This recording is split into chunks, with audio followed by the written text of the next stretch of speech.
Me llamo Isaac Goldberg, tengo 79 años y durante más de medio siglo fui el rabino más respetado de todo Montevideo. He dedicado cada día de mi vida a enseñar el hebreo bíblico, pero hoy, mientras siento el frío de estas sábanas de hospital y el olor a desinfectante me golpea, sé que mi prestigio es una mentira podrida. Tengo que confesar que traicioné a Dios y a mis alumnos por puro orgullo. Sabía perfectamente que los profetas señalaban a un hombre de Nazaret, pero me salté esos versículos a propósito para no perder mi silla en el seminario. Lo peor fue lo que le hice a Tomás, mi mejor alumno. Lo humillé y lo expulsé de la calle Canelones solo porque él supo contar las semanas en el libro de Daniel y vio la verdad que yo quería enterrar. He pasado décadas usando el idioma sagrado para silenciar al Mesías y ahora que el tiempo se me acaba, necesito que sepas por qué. Aquí en esta habitación huele a desinfectante, un olor muy distinto al del papel viejo de mi biblioteca en el seminario de Montevideo. Allí, entre estantes cargados de siglos de historia, me sentía como un Dios pequeño que decidía qué debían saber mis alumnos y qué no.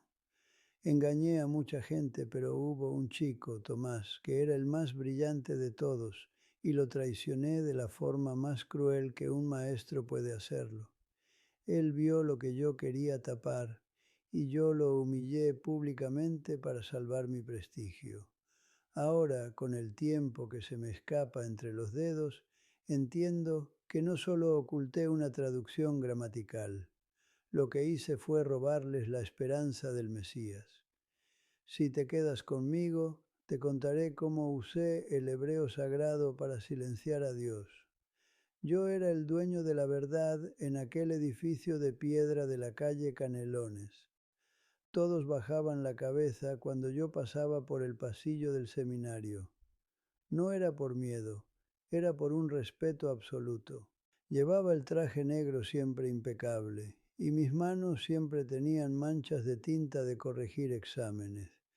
En el seminario rabínico de Montevideo, mi palabra era la ley. Si yo decía que una letra se pronunciaba de una forma, así se quedaba para siempre. Me gustaba ese poder. Me sentaba en mi escritorio rodeado de libros que pesaban kilos y sentía que protegía a mi pueblo. Les decía a los jóvenes que el hebreo era una muralla contra el mundo.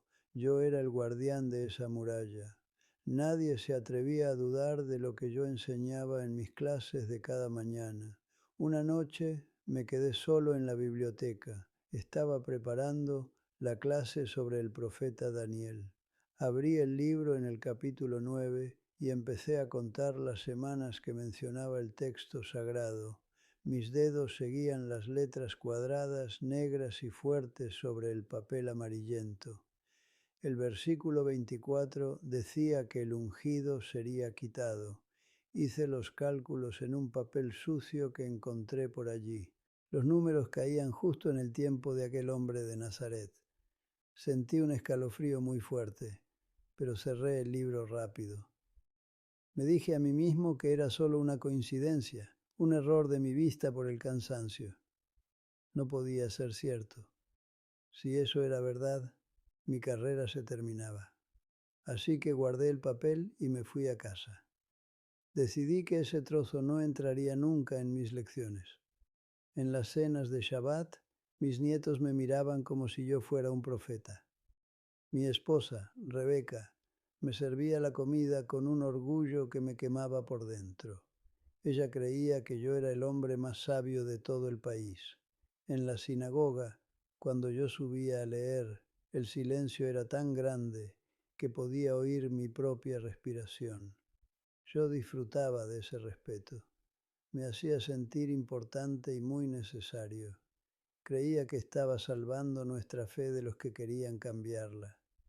Pero por dentro, esa pequeña semilla del texto de Daniel me pinchaba como una espina. Cada vez que veía a un alumno joven con ganas de saber, sentía miedo. Miedo de que él también supiera contar. Por eso me volví más duro y más estricto. Si alguien preguntaba demasiado, yo le gritaba. El seminario de la calle Canelones no era solo un edificio de piedra gris, era el único universo que yo conocía. Mis días empezaban siempre igual, caminando por esos pasillos que olían a cera vieja y a libros que nadie abría en años. Allí el tiempo se detenía. La jerarquía era clara. Yo estaba arriba y los alumnos abajo, esperando que yo les diera permiso para pensar. La biblioteca era mi reino personal, un lugar con estantes de madera pesada que llegaban hasta el techo. El polvo que flotaba en la luz de la tarde parecía sagrado, como si cada partícula tuviera una letra hebrea grabada. No necesitábamos el mundo de afuera. Teníamos nuestras reglas, nuestras oraciones y ese silencio espeso que nos protegía de cualquier duda. Para mí, esa paz era la prueba de que Dios estaba de nuestro lado. En el seminario, la familia quedaba fuera de la puerta principal. Aquellos jóvenes pasaban más horas conmigo que con sus propios padres, y yo me encargaba de que así fuera. Los sentaba en bancos largos de roble que crujían cada vez que alguien se movía. Les enseñaba que la tradición era un muro alto que no permitía que el mundo moderno nos tocara. Si alguien se desviaba un poco de la norma, yo lo corregía con una mirada o con un comentario seco que lo devolvía a su sitio. Comíamos juntos en el gran salón, siempre en silencio, escuchando solo el sonido de los cubiertos contra el metal de los platos. Era una vida de orden absoluto, donde cada minuto estaba ocupado por el estudio. Nadie preguntaba qué pasaba más allá de la calle Canelones. Nuestra fe era nuestro único aire y nuestra única casa. Fue un martes de lluvia. Todavía puedo oír las gotas contra los cristales del aula. Tomás estaba sentado en la primera fila, con su Biblia abierta y llena de notas en los márgenes. Era mi mejor alumno, casi como un hijo para mí. Levantó la mano y su voz no temblaba. Me preguntó por qué el texto de Daniel decía que el ungido sería quitado antes de que el segundo templo fuera destruido. Me señaló los números con el dedo. Rabino, estos cálculos solo dan para Jesús, me dijo en voz baja. Yo sentí un frío repentino que me subió por la espalda. Sabía que tenía razón, pero todos los demás alumnos estaban mirando. Mi prestigio de 50 años estaba en juego en ese segundo. No podía permitir que la verdad rompiera mis muros. Me puse de pie muy despacio y lo miré con un desprecio que en realidad era puro miedo. Usé toda mi autoridad para aplastarlo delante de sus compañeros. Le dije que era un inmaduro y que no entendía nada de la gramática sagrada. Mentí descaradamente. Le grité que ese pasaje era solo poesía sin importancia y que estaba perdiendo el tiempo con ideas peligrosas. Él se quedó pálido, me miró a los ojos y me dijo, solo busco la verdad. Yo no tuve compasión ninguna de su alma. Le respondí con la voz más seca que pude encontrar. Vete de aquí ahora mismo. Recogió sus cosas en silencio y salió del aula sin mirar atrás. Aquel día lo maté por dentro. Mi orgullo fue su sentencia.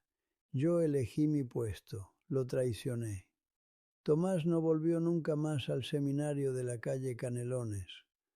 El consejo directivo me preguntó qué había pasado y yo les dije que se había vuelto un rebelde peligroso para nuestra comunidad. Dejé que lo excomulgaran en silencio, sin mover un solo dedo para defenderlo de las mentiras que empezaron a correr por los pasillos. Sabía perfectamente que él tenía la razón y que yo era el que estaba en tinieblas. Me encerré en mi despacho a leer libros viejos para no oír los gritos de mi conciencia. Cada vez que alguien preguntaba por él, yo simplemente miraba hacia otro lado. Preferí mantener mi silla de rabino que salvar a un hombre joven que solo amaba la palabra. Le robé su futuro, le robé su familia, lo dejé solo. Yo fui su verdugo. Tomás no era solo un alumno, era el hijo que el cielo no me dio y el heredero de todos mis libros. Recuerdo perfectamente cómo se ajustaba la pequeña quipá de lana azul cada vez que se concentraba en una raíz verbal difícil. Tenía ese hábito de morderse el labio inferior cuando el texto no le cuadraba. El día que lo expulsé de la calle Canelones, el sol entraba por la ventana y llenaba de motas de polvo el aire pesado del aula. Cuando cerró la puerta tras de sí, el sonido de la madera chocando contra el marco fue como un martillazo en mi propio pecho. No volvió a mirar atrás. Se llevó sus cuadernos bajo el brazo y dejó un vacío que ninguna clase de gramática pudo volver a llenar jamás. Yo me quedé allí, solo con mi orgullo. Pasaron los inviernos y mi casa en Montevideo se fue volviendo un lugar más silencioso y frío. En las cenas de Hanukká, mientras encendía las velas, mis ojos buscaban siempre el rincón de la mesa donde él solía sentarse a discutir conmigo sobre los antiguos profetas. Mi esposa, Rebeca, solía preparar esos dulces de miel que a Tomás tanto le gustaban, y durante años dejó un plato extra por si acaso aparecía, pero nunca lo hizo. Me llegaban noticias suyas a través de terceros, retazos de una vida que yo ya no conocía. Supe que se había casado por un primo lejano que lo vio en una foto de un periódico. Vi su rostro envejecer en esa imagen borrosa y no reconocí la cicatriz pequeña que ahora tenía en la ceja derecha. Yo ya era un extraño para él. Esos 20 años de ausencia fueron una mentira que me conté a mí mismo cada mañana al despertarme. Yo seguía siendo el gran rabino Goldberg, el hombre que todos consultaban, pero por dentro me estaba secando como un pergamino olvidado al sol. Perdí la oportunidad de ser el abuelo de sus hijos y el confidente de sus dudas más profundas. Cambié las tardes de café y estudio compartido por una soledad cargada de títulos académicos que ahora no me sirven de nada. Mi biblioteca, que antes era mi mayor tesoro, se convirtió poco a poco en una cárcel de papel y cuero viejo. Yo tenía las raíces de las palabras, pero Tomás había encontrado el fruto del árbol. Él tenía la verdad que yo, por cobardía, decidí enterrar bajo toneladas de gramática. Me quedé con el poder, pero perdí la vida. Tenía 77 años cuando recibí aquel correo electrónico. Me acababa de jubilar y pasaba las tardes mirando mis estanterías vacías. El nombre de Tomás apareció en la pantalla de mi ordenador y sentí un golpe seco en el pecho. No había insultos en su mensaje, solo una foto de una pequeña iglesia en Buenos Aires donde él ahora era pastor.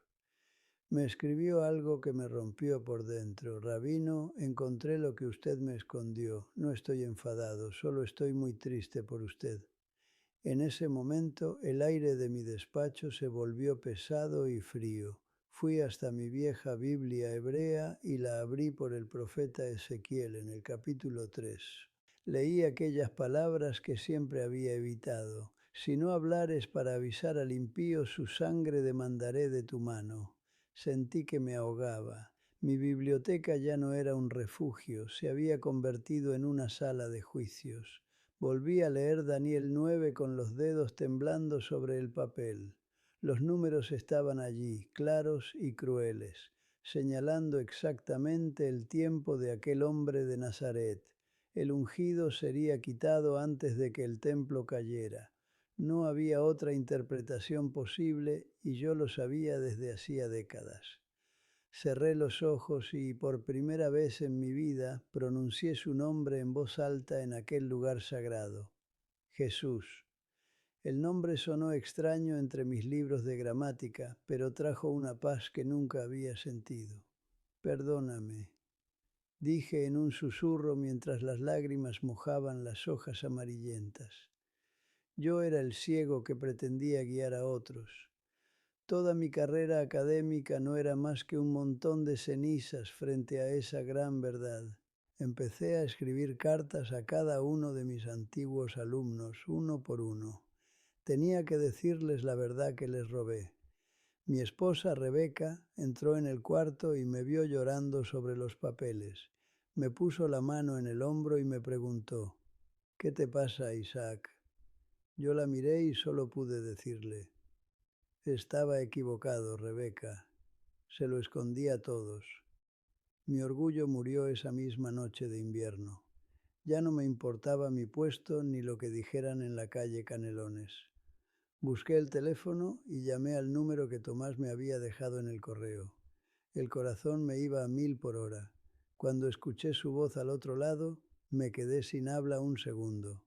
Tomás, dije con la voz rota. ¿Rabino? Respondió él. Perdóname, hijo. Tenías razón. El silencio nos unió. Ahora paso mis tardes sentado en esta butaca vieja, frente a la ventana que da al jardín. Ya no tengo mi despacho grande en la calle Canelones, ni el respeto de los otros profesores, pero por primera vez en 80 años duermo tranquilo. He terminado de escribir las últimas cartas para mis antiguos alumnos. Algunos me han contestado con palabras muy duras y otros ni siquiera han abierto el sobre. Pero ese es el precio que tengo que pagar por mi silencio de tantos años. Jesús está aquí conmigo, en esta habitación sencilla. No necesito grandes discursos ni gramáticas complicadas para sentir su mano sobre la mía. Soy solo un viejo que llegó tarde a la verdad, pero que al fin puede ver la luz sin miedo.